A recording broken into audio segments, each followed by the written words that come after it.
Hey everyone, welcome back to our JavaScript series. In the last lesson, we learned what functions are, how they work, and why they are important. Today, we're going one level deeper because we're going to talk about the different types of JavaScript functions. By the end of this video, you won't just know the names of these function types. You'll know how they work, when to use them, and how they can make you a better developer. And if it is your first time in joining my JavaScript courses, I have created a dedicated tutorial at the end of this screen on how to set up your JavaScript developer environment. And before we begin, a quick reminder, if you're enjoying this journey, I would like you to hit the join button and become a channel member. Members will get access to advanced tutorials, and it's also a great way to support me so I can keep creating content for learners like you. Let's start with a classic function declaration. Think of it like a recipe where you write down with a title, and once you've got it, you can reuse it as many times as you want. And here it is how it looks like in JavaScript. So for those who are new, you can run this script to be able to successfully execute this code. And as declare the function and call it out in line 4, this will print hello Bill. And in line 4, notice how we gave the function a name, greet. And this name makes it easy to call repetitively. And one of the great use cases of a function is all about reusability. And you can also change the content, which is something more significant for you. Now, here's something cool. Function declarations are hoisted. That means you can actually call the greet Bill before the function is even written in the code, and it will still work. It's like telling everyone in your house, this is the recipe pinned on the fridge, and anyone can use it at any time. Now, let us compare it with this new type to a function expression. A function expression is when you store a function inside the this. And now we have captured on line 8, the framework is helping us that there is a function error. Eventually, we are using the global scope.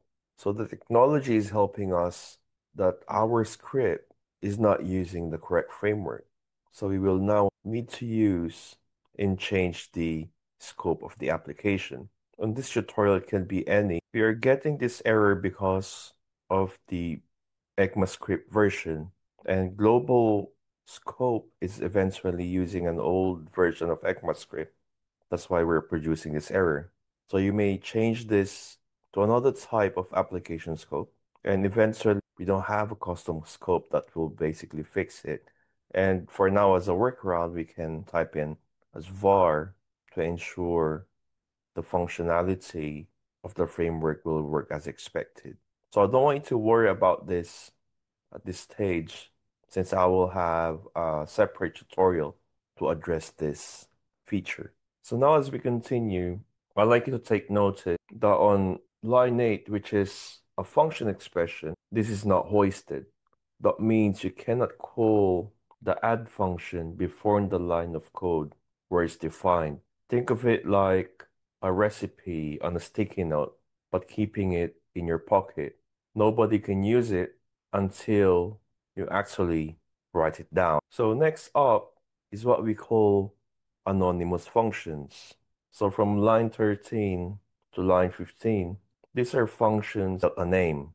And you will see a structure that from our previous examples that functions has a name that you can basically identify. Unlike the anonymous functions, they are usually created on the fly, often when you just need them once in your code. And here's an example with setting a timeout. So this will run the code after 3 seconds before line 14 execute. An anonymous function is like scribbling a one-time recipe on a napkin or tissue or serviettes, depending on where you're from. You get to use it once and throw it away. They're super useful in situations where naming the function is not necessary. If it's making sense to you so far, I'd like you to take a second and consider supporting my channel with a super thanks, which you'll find of this video, or joining as a member. Your support will help me keep these tutorials free for learning JavaScript, and thank you for being part of this community. All right, so let's talk about arrow functions. One of the most exciting additions from ES6. ES6 is in short of ECMAScript 6. So this is a standard that underpins the programming of the JavaScript language, where in the world of technology, new features and improvements are being introduced. And ECMAScript is focused on the JavaScript language. So it's like an Apple phone where you get to have new versions every year. So in arrow functions, you can simplify the call on what you see on line 17 in a much shorter version where you will see on line 21. So let us change this let keyword into a var so we can override the error. So since this arrow function only works on ES6, you will see this error that the framework doesn't understand it, since it is meant to be read on the new version of JavaScript, which is ES6. So I'd like you to ignore the error for now so we can continue in the lesson. And I will put a comment so we can ignore the parsing error. So our functions are all about a short syntax. It's like texting with abbreviations. Instead of writing the full word, we're just doing a shortcut. Advanced developers normally use arrow functions due to its simplicity and the ability to read it more clearly. They're also special because they don't have their own context. That means they're often the better choice when working with objects or when you're inside callbacks. And we have briefly discussed about objects from our previous lessons, but we will have a dedicated one talking about objects to give you more familiarity and examples in our coming lessons. Another interesting type of function is the IIFE, or immediately invoked function expression. This is a function that runs instantly as soon as it is created. This is often used to initialize something right away or to keep the variables private. Think of it as writing a recipe that cooks itself at the moment you finish writing it down with no extra call needed. Finally, let's cover callback functions from line 28 onwards.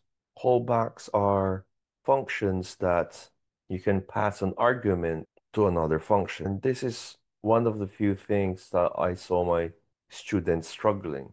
So you have this parent function, and inside you will have an embedded function. It's like a parent-child relationship.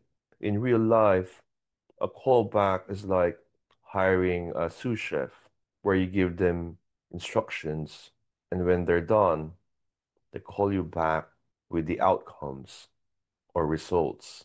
Callbacks are everywhere in the JavaScript language, especially with things like event handling, fetching data, and asynchronous programming.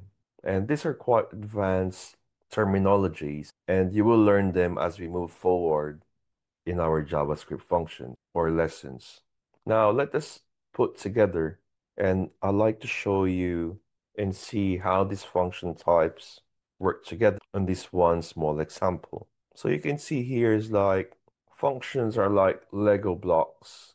You can see the flexibility where you can mix and match and reuse them in so many ways. So in JavaScript, in a nutshell, while you build your applications, applications are composed of thousands and thousands of functions that work together.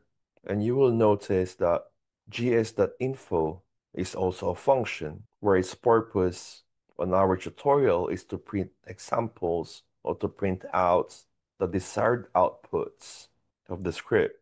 And if you've been following along in my previous lessons, we started from variables as we print variables, and now we are also printing functions.